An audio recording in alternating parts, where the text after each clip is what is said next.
Hello जी, अस्सलाम वालेकुम। तो सीन कुछ ये है कि मैं ये लेके आया हूँ एक पेंटिंग। ये लगाएंगे इस दीवार पे यहाँ पे। और लेकिन उससे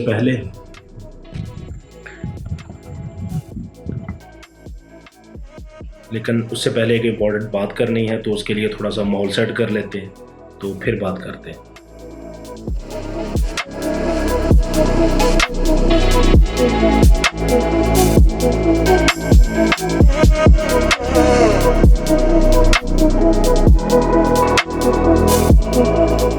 तो सीन कुछ ये है यार कि जैसे कि आप लोगों को पता है कि पाकिस्तान इस वक्त एक सैलाब जैसी जो आफत है उसमें मुब्तला है। और वो लोग जो इसके डायरेक्टली इफ़ेक्टी हैं, मतलब वो लोग जिनके घर तबाह हो गए और वो लोग जिनके सर के ऊपर छत नहीं है रहने के लिए, तो अल्लाह ताला उनको सब्र दे। और वो लोग जो इसके डायरेक्टली इफ़ेक्टी नहीं हैं, जैसे कि मैं और आप लोग, हम इस जैसी सिचुएशन में क्या कर सकते हैं। मतलब मैं कभी कभी ये सोच के परेशान होता हूँ कि अगर इस जैसी सिचुएशन में मैं कहीं मुब्तला हो जाता हूँ तो मैं क्या कर सकता हूँ इस जैसी सिचुएशन से निकलने के लिए या इस जैसी सिचुएशन को हैंडल करने के लिए। तो इसके लिए मैंने 2 से 3 सॉल्यूशंस क्रिएट किए हैं जो कि मैं फ़ॉलो करता हूँ। तो you can follow me on that. और अगर आप फॉलो नहीं करना चाह रहे तो यार ये कोई पत्थर पे लकीर नहीं है, आपकी मर्ज़ी। अगर आप फॉलो करते हैं, अगर नहीं करते तो और बहुत सारा कंटेंट है यूट्यूब पे देखने के लिए। You can just quit this video and watch other content. तो जो सॉल्यूशंस हैं उनमें फ़र्स्ट है short term, mid term and long term. Short term period में हमारे पास बहुत ज़्यादा वक्त नहीं है, हमारे पास सिंपल 1 या 2 दिन है। और हम इस शॉर्ट पीरियड में ये कर सकते हैं कि हम कुछ ना कुछ डोनेशन जो है वो एनजीओज़ को दें। मतलब मैं ये मान ही नहीं सकता कि इस वक्त मैं या आप लोग जो ये वीडियो देख रहे हैं, हमारे पास 50 या 100 रुपया नहीं है डोनेशन के लिए। तो फर्स्ट ऑफ़ ऑल तो एनजीओज़ को डोनेशन दें। बहुत सारी एनजीओज़ का लिंक जो है वो मैं डिस्क्रिप्शन में दे दिया है, तो you can just click on that and send your donations. और सेकंडली हम ये कर सकते हैं कि हम उन लवाहिकीन के लिए या वो लोग जो इस आफत में मुब्तला हैं या मुतासर हुए हैं, हम उनके लिए दुआ कर सकते हैं, उनकी सेफ्टी की और उनकी सेहत की।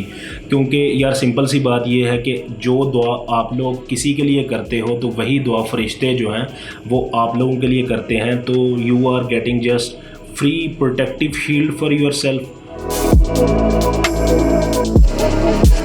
तो second method is mid term method.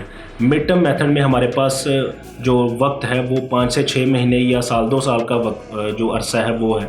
तो हम इसमें सिंपल ये कर सकते हैं कि we have to choose our leaders wisely. आपके इलाके में जो सियासतदान हैं या लीडर्स हैं आपके, आप उनसे पूछें कि ग्लोबल वार्मिंग या क्लाइमेट चेंज को हल करने के लिए उनके पास या उनकी पार्टी के पास क्या सॉल्यूशंस हैं।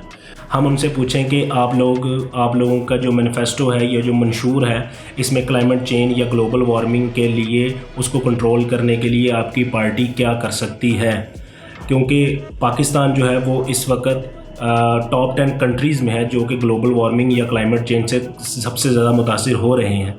तो हम ये कर सकते हैं कि हम अपनी पार्टी लीडरान से पूछें कि उनके मैनिफेस्टो या मंशूर में हमारा जो कार्बन फुटप्रिंट है उसको कम करने के लिए वो हमारे साथ क्या ताउन कर सकते हैं, या इस ग्लोबल वार्मिंग या क्लाइमेट चेंज को कम करने के लिए क्या करेंगे। अगर आप ग्लोबल वार्मिंग के लिए थोड़ा बहुत जानना चाह रहे हैं तो उसके लिए ये वीडियो है। और भी काफ़ी सारी वीडियोस आपको यूट्यूब पे मिल जाएंगी। जस्ट राइट ग्लोबल वार्मिंग, तो आपको काफ़ी ज़्यादा कंटेंट जो है वो मिल जाएगा और आपको पता चलेगा कि पाकिस्तान जो है वो काफ़ी ज़्यादा डेंजर में है आने वाले वक्तों में इस ग्लोबल वार्मिंग से और क्लाइमेट चेंज से।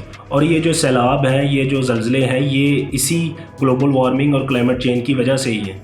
तो अगर आपको कोई सियासतदान आपका ये कहता है कि यार ये एक कुदरती आफत है या इसको नहीं रोक सकते थे या कुछ इस तरह, तो वो समझ लें कि आपको टोपी करा रहा है। तो बस उनसे ये पूछें कि आपके मंशूर में या आपके मैनिफेस्टो में ग्लोबल वार्मिंग या क्लाइमेट चेंज को रोकने के लिए या कम करने के लिए उनकी पार्टी के पास क्या सीन है, और वो उसी नुमाइंदे या उसी सियासतदान को चूज़ करें जिसके मतलब जो आपको गाइड कर सकता है अच्छे तरीके से ग्लोबल वार्मिंग या क्लाइमेट चेंज के लिए। और थर्ड मेथड जो है वो है लॉन्ग टर्म सॉल्यूशन, जो कि मिड टर्म सॉल्यूशन का बिल्कुल अपोजिट है। और मज़े की बात यह है कि इसके अलावा हमारे पास कोई चारा भी नहीं है। और ये बात अपने जहन में बिठा लें कि यहाँ पे जंगल का कानून राइज है और यहाँ पर हमारी हेल्प के लिए कोई नहीं आएगा। हमें जो मुश्किलात पेश आती हैं या इस तरह की आफात आएंगी तो इसका जो सलूशन है वो हमें ख़ुद से क्रिएट करना पड़ेगा या बनाना पड़ेगा। जैसे कि यार एक रास्ता टूटा हुआ है, शॉर्ट रास्ता है लेकिन टूटा हुआ है, तो आप उसके लिए कोई लॉन्ग वे रूट लेते हैं अपने सफ़र को जारी रखने के लिए। तो हमें भी सिंपल यहाँ पे वही करना है कि we have to make plans. तो प्लानिंग करनी है कि जब इस तरह की कोई आफत या इस तरह का कोई सिचुएशन आती है तो हम उसमें अपने आप को हैंडल कैसे करें। तो जंगल का भी यही कानून है कि जब कुछ परिंदे या जानवर एक जगह पे सेफ़ फील नहीं कर रहे होते तो वो नकल मकानी करते हैं, एक इलाके से दूसरी जगह शिफ्ट हो जाते हैं। और यहाँ पर भी आपको लगता है कि आपकी जान ख़तरे में है और आपके लीडर्स जो हैं वो आपकी बात नहीं मानते, या ग्लोबल वार्मिंग, क्लाइमेट चेंज या कोई भी और मसला है उसमें आपका साथ नहीं दे रहे, तो you can just change your village और शहर तब्दील कर सकते हैं, या किसी और मुल्क भी जाना पड़े तो आप जा सकते हैं। That these are the 3 solutions that I am going to work on. You can just follow me on that, और अगर नहीं फॉलो करते तो आपकी मर्ज़ी। तो that was for today. Thanks for watching. See you in the next video.